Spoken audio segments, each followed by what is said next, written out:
difficulties. Uh, yeah, but we are back, and we apologize. Please So do drop us a message if it's working for you, if you can see us and everything is fine. Just kind of let us know so that we're in the know of what's going on as well. yeah, But yeah. yeah. So yeah, over the years, you've obviously built a very, very strong portfolio in the field. What or how, like what is your educational? What is your teaching principle? What would you say is your principle in education? I think personally, I'd always try and look past. Try to look past the exams and the here and now, and sort of sparking a curiosity for sort of learning that goes beyond the classroom, that equips people, not only equips them to be successful, but also to just always sort of enjoy their learning. That was certainly something. My own backstory in education sort of feeds into that. When I was young, I went to we call them state schools in the UK. You know, the government maintained schools, the sort of standard school where everyone sort of goes to. Until later in my educational life, and then I moved. I got a scholarship for a private school, so I ended up going to a private school without sort of paying the money to go there, which was great. But I think the biggest difference that I saw between the two actually wasn't the effort of the teachers or anything like that. It was but beyond the curriculum stuff. It was the sort of igniting that passion to kind of find out more about things, and to be to always be sort of looking into things and going down rabbit holes and things like that. So I think that's, if it came to, what would a student look like when they leave our classroom and they leave our school, that's something I'd really hope that they'd have. So what are the things you would do as a manager then to ensure that educational principle is kind of like followed throughout the whole year? Oh yeah, I mean that's the sort of the holy grail, right? That's the thing that I think most people would hope.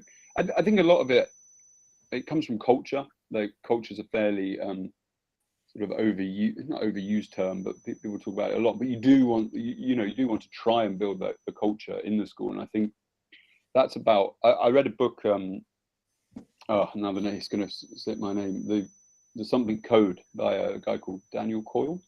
Culture code. And he talked about these like collisions. He said collisions are really important in workplaces, and sort of picture it like atoms sort of bumping off one another. I think that's a really good way actually of trying to ensure that happens throughout an organization. To try to create lots of scenarios where people bump into each other in these positive ways, where they go in to see one another's lessons, where they talk in the staff room about this student or that student, or what are you trying in your lesson. It's really hard to do, and you can't do like this big sort of diktat of everyone go and talk to each other about teaching, but that kind of comes over time, and that's certainly something we try to do. There's more sort of regulatory methods, if you like, around things like observations and making sure that the PD is, where possible, of good quality. So there is all sorts of factors like that. The relationships that line managers have as leadership, you obviously can't, as much as you'd like to have loads of chats with everyone across the board, it doesn't always work like that. So the different sort of structures, so where I might talk to, for instance, the head of English or the head of economics, geography, what have you, and then they sort of talk to their teams. So making sure that those layers are all really strong, and people do that. And I think, and again, this I might be, and I haven't been in leadership very long in school, so I'm not naive to the fact that what I say happens, or what I hope happens, might not, and it might be like, well, what's he kind of talking about? But trying to make sort of a sense of belonging where possible, a sense of like, that you want to be part of the school, and that you really believe in the students, and that you really that we're all sort of pulling the same way. So I think all of those things really help if you can get. Can you walk us through the mastery approach for learning, the pros and the cons, and whether it's worked out? Yeah, I mean, so mastery's it's not an explicit technique that we talk about in the school. We don't say we have a mastery approach to learning. Definitely not. But it's something that's quite interesting. it's basically you don't move on until the students have completely understood what's going on, or not completely. I think 90% is the sort of round figure, but the idea is that you teach and reteach until you get to 90%. And the thing I quite like about that, the mastery approach, is that it puts a bit of onus back onto the teacher. It's sort of, its whole premise is that all students can learn. It's actually how we get them there. It's not that they don't have the ability to get there, it's that we need to sort of get them there. Right. And as I said before, because knowledge is important, like it's, you know, it doesn't have to be things like rote learning, and history, for example, shouldn't be learning the names of battles and the dates of battles. But if you're going to write effectively about history, if you're going to analyze history, you do need to know those things. So mastery helps with that knowledge base, right, for sure. I mean, but where it becomes problematic, where it becomes problematic is things like differentiation. So if you know, if you have to keep reteaching things and you've got students in the class who grasped it straight away, it means that they need something to do kind of extension wise, and it becomes, you spin a lot of plates there, and you might sort of waste some time for those who are a bit higher up. But that's where, trying to subtly differentiate is really helpful. Right. So yeah. You talk about and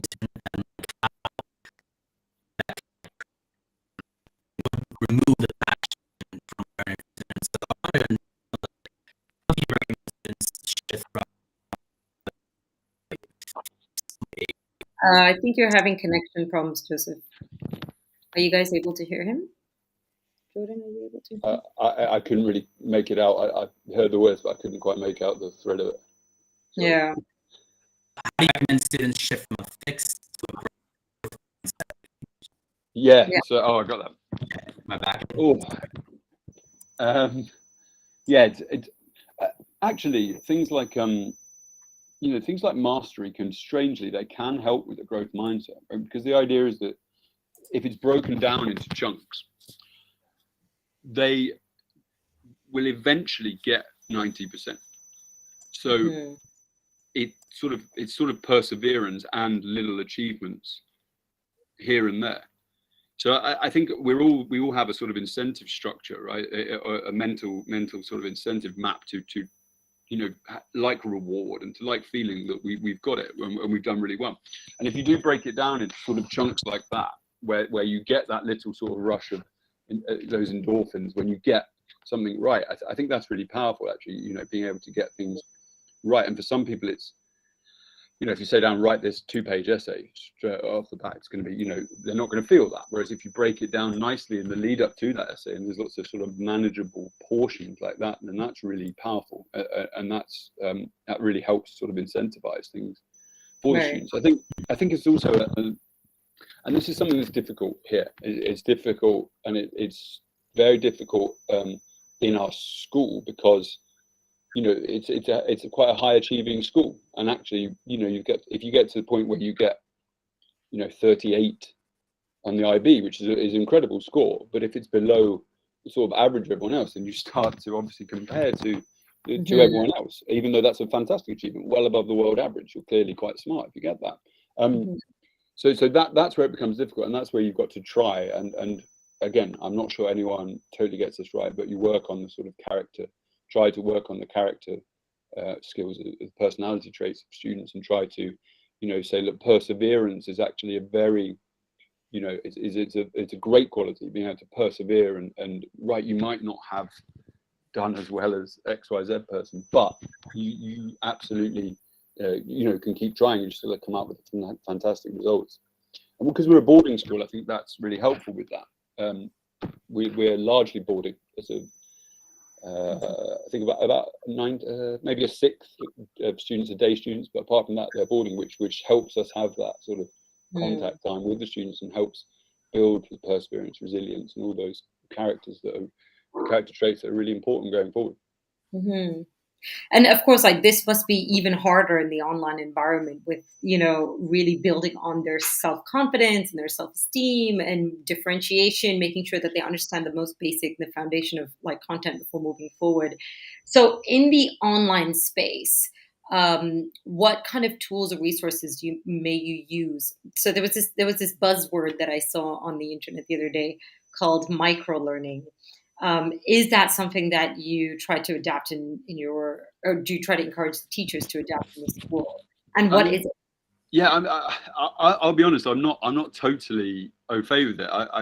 I've come across the word, and I think it's the breaking down of lessons into small sort Yeah, of chunks. But for me, that's something we should do anyway. I think chunking things in a lesson and having things in accessible is fundamentally what you should do in teaching anyway. I think we want to avoid a 60-minute lecture where possible, and that's not to say there can't be lecture elements involved with high school students. I mean, it makes sense to have the teacher talking for 15 minutes sometimes, as long as it's not all the time and in every lesson. But at some point, the teacher has expertise that they need to sort of transfer. But I think micro learning or chunking is really good in online lessons. I think it's harder for students become distracted, or there's so much kind of stimulus, the sort of the cognitive load that they have, their ability, what they can hold, will go down in lessons like that. So yeah, I think chunking and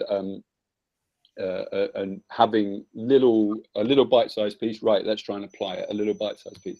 Let's try to apply it. I think that's a really good basis for online learning. And I think the tools, in terms of the tools, I think I'll probably sound a bit old-fashioned here, but there's absolutely, of course, place for tech apps, for apps and for tech and for loads of things. Like I like using things like Padlet, things like that. Microsoft Forms to get some really nice, quick feedback. But it's also just going into the tool bag, the toolkit of just what makes good teaching anyway. So things like cold call, where the student doesn't know they're going to be asked, sorry, not cold call, and then like no opt out, which are both. I'm Doug Lemov, Teach Like a Champion. He's quite he sort of brought those terms to the fore, but that means that students can't opt out. So for those who are going to try and sort of hide and not say anything all lesson, you do that. Then you pair that with possibly a warm up. So you say, right, David, I'm going to, in 30 seconds, I'm going to ask you about X, Y, Z, so that they know it's coming, so they're not sort of shocked like that, and it gives them time to formulate an answer. So I think things like that are just good fundamental teachings that I try and use in the classroom anyway, but they work online as well. They also help. One thing I'm very aware of with online learning is it's more of a sort of extrovert's paradise. I mean, Yeah. When I think about myself, I mean, I as you can see, probably have no problem talking, probably ad infinitum, probably too much sometimes, but it's fine for me. But there are lots of students who are self-conscious, that they might answer incorrectly, who don't like speaking in front of people, who don't want the camera on, so you can't have that. So giving them the warm-up time as well really helps. Or saying, pop it into the chat box if you don't want to speak necessarily, pop it into the chat box. So there's great online tools, but it's also just making sure that we're really good with the fundamentals of pedagogy, of teaching. That's also really helpful. Mm. Yeah, I feel like that's a great strategy, the cold call plus the warm-up. Yeah. And it really depends on like the different learning styles, right? So I want to know, like, what strategies do you use to support different learning styles? Like, how would you support a student who is struggling in class and maybe they're more of like a visual learner or an auditory learner? How do you work that into your teaching? Yeah, I mean, it's really difficult. We don't. I mean, to be completely honest, we don't do too much work on things like VAK, the sort of visual audio kinesthetic kind of learning. I'm not. I mean, there's varying sort of studies about how much that actually does affect things, and certainly things like the Gardner's learning styles. I've read enough. I think that I don't think that they're super helpful, but the basics of the visual and the audio. visual and audio. I think that's about, again, it's about the fundamentals really. I wouldn't say I specifically go into every lesson going, right, I'm going to have a visual element, I'm going to have an audio element, I'm going to have this, this, and this. I'll sort of make sure that my planned curriculum at the beginning of the year includes a variety of those elements, and try to try to follow.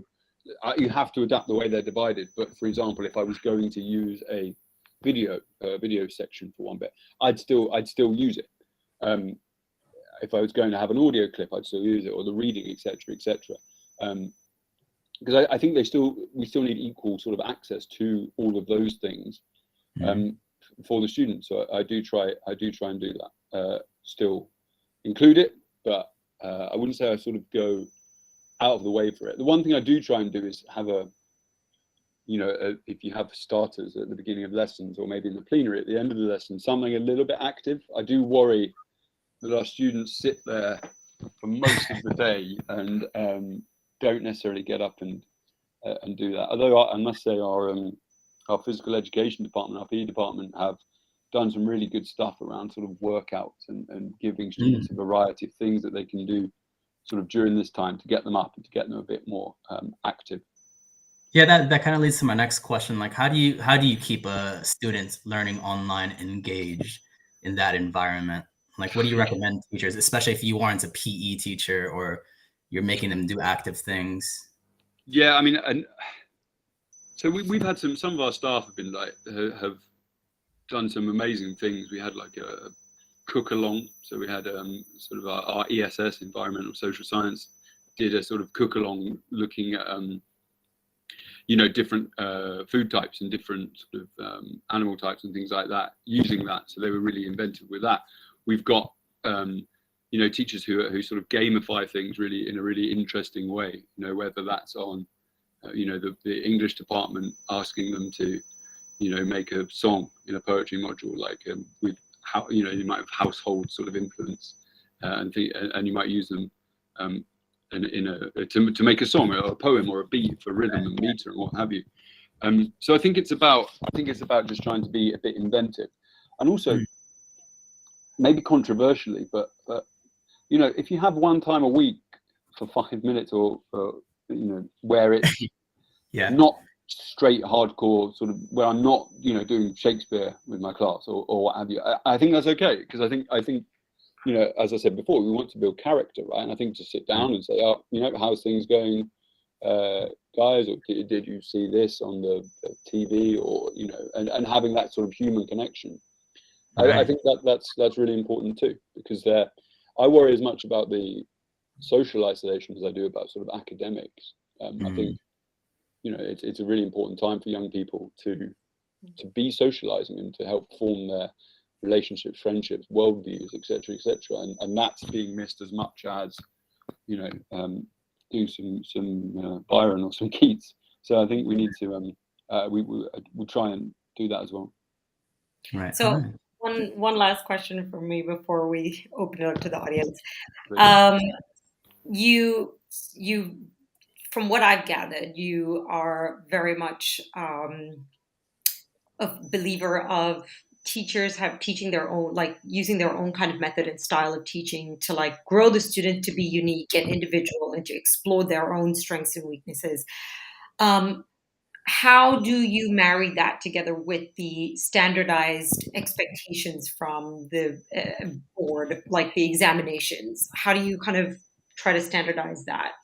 Yeah, I mean, so we have we just introduced it, actually. I'm just introducing a framework we call it purpose, progress, and engagement. And there are key words. So within that, we have things that we think make up good teaching, and they were developed by faculty. So we all sort of got our heads together and we've done that, and we're rolling that out as a framework for good quality teaching and good quality learning. There's student expectations within that. So that tries to find the balance of saying, look, these things are really important. So we want all students to understand the purpose of their learning and where they're going with it. We want all students to make progress, whether academically or socially. And we want them to feel engaged with their lessons, and we've got some subheadings within that we ask teachers to sort of a framework to operate within. And I don't think they're particularly revolutionary, but we are to do within that framework.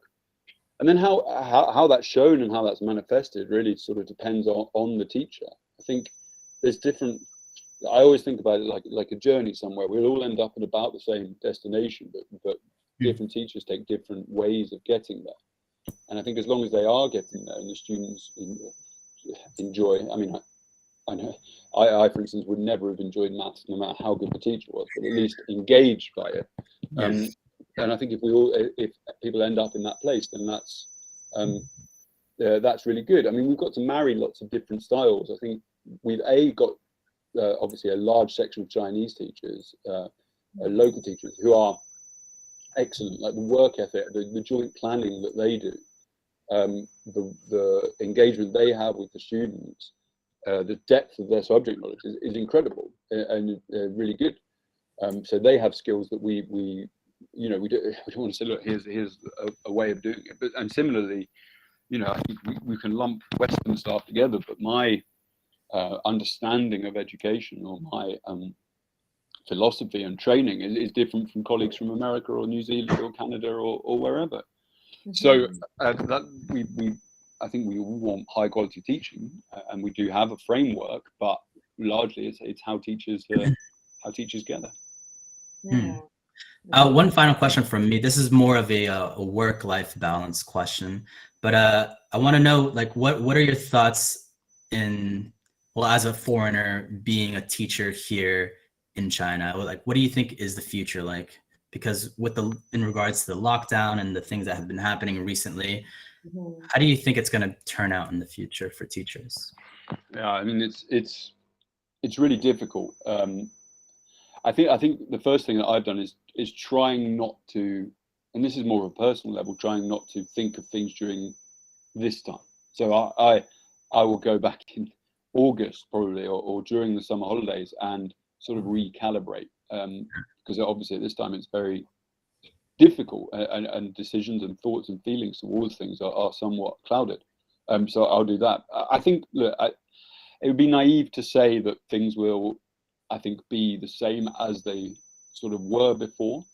I don't think that's true, and I hope that there's a sort of middle ground where teachers can stay here, and we can keep blending the experiences of China with some of the more international experiences. I hope that's the case. And I think at our school, our school, one thing that I'm really keen to sort of emphasize in development in PD next year and what have you, is just that recentering of mission about the young people that we have sort of under our care, and the young people who will go to Western universities and come back and be international sort of Chinese students, and a recentering of why that's a really good thing for Shanghai and the world and what have you. So fingers crossed that we can get to some sense of what we have. Yeah, definitely. Fingers crossed. Fingers crossed. It is about 7:50. Maybe Jordan, we can possibly get some Q&As for you. Maybe like 2 or 3 questions. Is that fine before we let you go? Sure. Yeah, happy to. All right, Mr. Mills, would you like to throw in some questions? What advice do you have for balancing the educational demands of Chinese culture and the ideologies you hold as an expat teacher? Good question. Yeah. So I think the first thing for me is that it's not. I found that it's somewhat of a myth, certainly at our school, about Chinese teachers teach in this way and Western teachers teach in this way. I have some colleagues who are some Western colleagues who if it's not rote learning necessarily, but they do like that sort of repetition of information. Similarly, we have some Chinese colleagues who are incredibly inventive, and inquiry-based learning is really important for them. I think for me, it's the educational demands. It's just about making sure that I don't have a hierarchy. I try not to sort of have a hierarchy with it. I think it can become frustrating or dangerous if we feel one is superior to another. I try and just maintain that they're different. And actually, what we're doing here is getting a blend, where we try and get a blend of them. So we've got the IB, which is a very internationally minded curriculum, and we've got, you know, centuries of you know, great teaching practice from the Chinese culture. So it's about sort of bringing them together, trying to make a harmony there, and not getting too frustrated. Yeah, and I suppose that's also like, you know, they're getting sort of the best of both worlds. Like that will help them with adapting if they move overseas, or even if they stay here. Like they kind of understand a bit of both styles of. Yeah, and I think we always need to remember, like our Chinese students are fiercely proud of being Chinese. Like it's and if that's obviously sort of like 80% of who they are, and if we can sort of we can develop other perspectives alongside that core strong belief they have, then that's great. Yeah, that's true. Yeah, it's a great response. Yeah, I like the harmony aspect of it, putting it together instead of it clashing. Why not work together and figure it all out? Yeah. Question from Kavi: is there a cultural difference in teaching in Asia, and what did you experience? I guess referring to your experience back home. Yeah, I think there is. I think it's cliche, but I think teaching is a really respected profession here. Yeah. I had not a lovely time. No one's had a lovely time in lockdown, but I've put on some. I did some English lessons for the students in my apartment block. I did it for a few Saturdays in a row, just doing some sort of roll dal and some interesting stuff like that. And they still come down and say, "Oh, Teacher Jordan, thank you, Teacher Jordan, thank you." So I think there is a sort of ingrained respect for teaching, which is great, because as a profession I love, and it's nice to see it sort of respected in that way. Yeah, I mean, there's that's probably the main difference to the UK. Not that it's not disrespect in the UK. It's just another profession, and I think it's quite tough at times to teach some of the students there, and I have found students to be more sort of receptive here. I think there's other differences, like I miss slightly the humour perhaps in the UK. The students were challenging but funny with it, and you know, that's a slight difference here, but the kids are still lovely and engaging and really great. Sarcasm just goes over their head sometimes. Yeah, it can do. It's certainly a different sort of style of humour, but also the cultural difference. As I said before, I can't say enough. The colleagues, my professionalism of my Chinese colleagues and the people I work with is it's really sort of heartening. It's great. Mm-hmm. Did you feel like students were more open to being critical towards you as a teacher back in the UK versus here? Like they would challenge you, they would stand up to you if they didn't agree, as opposed to here? I think it's about. I think they challenge. You get a challenge here, but in different ways. Here it would be more around things like grading and you know, making sure that they feel they haven't missed out on things like that. In the UK, it was maybe a bit more just challenging, full stop, for the sake of being challenging, perhaps. So they're challenging, but in different ways. Yeah. So one more question. Last question. Yeah, let's do this. Do you include any offline lectures, like anything that is pre-recorded? From Seth Peterson. Hey, Seth. So I haven't, and that's probably more me not pushing my boundaries enough. But we've got some staff. So certainly in our maths department, for example, they do that. Flipped classroom is sort of the terminology that is used for it. But they do quite a lot of the flipped classroom stuff, where they might show some sort of pre-recorded lectures, or you can go in and grab different things. And I think that's one way that education actually might be affected in the future. I think having that resource bank where you can just go in and grab what you need. So if you need to go back on revision, then you go back and do that. So that's been quite successful with some of the departments, and they've really made the running for it. It's also it's also changed the way I'm looking to do PD a bit next year. I'm going to get more of a sort of video vault around different things, and sort of pre-record things around differentiation, marking, what have you, where teachers for their PD, if they want, they can go and grab it and get a different perspective and different idea on it. So I think that's definitely, was it Seth who asked that question? I think I haven't used it enough, but I think it's been used really effectively. Yeah. Interesting. Yeah. So Stacey said, I found my quiet and shy students excel in online learning. They feel much safer behind the screen and in the Zoom chat as opposed to raising their hand in face-to-face classes. Yeah, and that might, I can well see why that would be the case. It's I haven't found it so much, but I'm sure like other colleagues and other sort of teachers will have done. I think they sometimes the shy students are also the students who need a lot of reassurance, and that's actually one of the things I find hardest to give. You know, AFL assessment for learning, where in a classroom we'd be, and you talked about it in your intro, I think, Jenica, the video. In a classroom, we would just be able to sort of scan, and you could see, I think so and so hasn't quite got this, and you can go over and you can do it, you can circulate, you can look. Yeah. So I think I found that harder, and some of the shyer students, I can't give them that reassurance as much as I'd like, but I can absolutely see that why Stacey would say that and why that would work. I think ultimately, look, all the students are different. We can't sort of cookie cutter for all of them. Same with sort of teaching online, and that experience is different for different people. So I think it's very much, and it's become quite important actually. Just a last thing on that, it's become quite important to just make sure you know your class very well. If you do know your class well, you are probably better equipped online to send a private message. Everything okay? Did you understand that?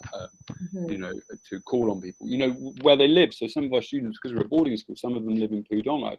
I'm pretty sure we've had students. Pudong's been really badly hit, but we've had students who didn't leave the apartment for 60-something days, right? So just knowing that bit about them, that actually they will be at home and that it will be quite difficult for them. Yeah, that's really good. It's very important to like empathize with them before you even come to any conclusion. Yeah. Jordan, thank you so much for your wonderful input. You've been a great guest, and again, we apologize for the technical difficulties, Jordan. No problem. Yeah, that was a very unfortunate circumstance, but it's been great. The advice and the ideas that you've just expressed and shared with us today has been super valuable. So thank you so much for being here with us, Jordan. Really happy to do it. Thanks very much for having me. We appreciate it. We appreciate you. And guys, how again, amazing. No, he's a great guest. I mean, it sucked that we had to go through those technical difficulties. It's pretty ironic, right? Compared to the video. Out of all the times, right? That's pretty much explains it. It sums it all up. Guys, thank you for putting up with us, and thank you for sticking around. We apologize if we didn't get to many of your questions. Hopefully next week, Shanghai's internet works a lot better. Again, we are nothing without you guys. We appreciate every one of you. Thank you so much for being here, guys, and we'll see you again next week. Yes.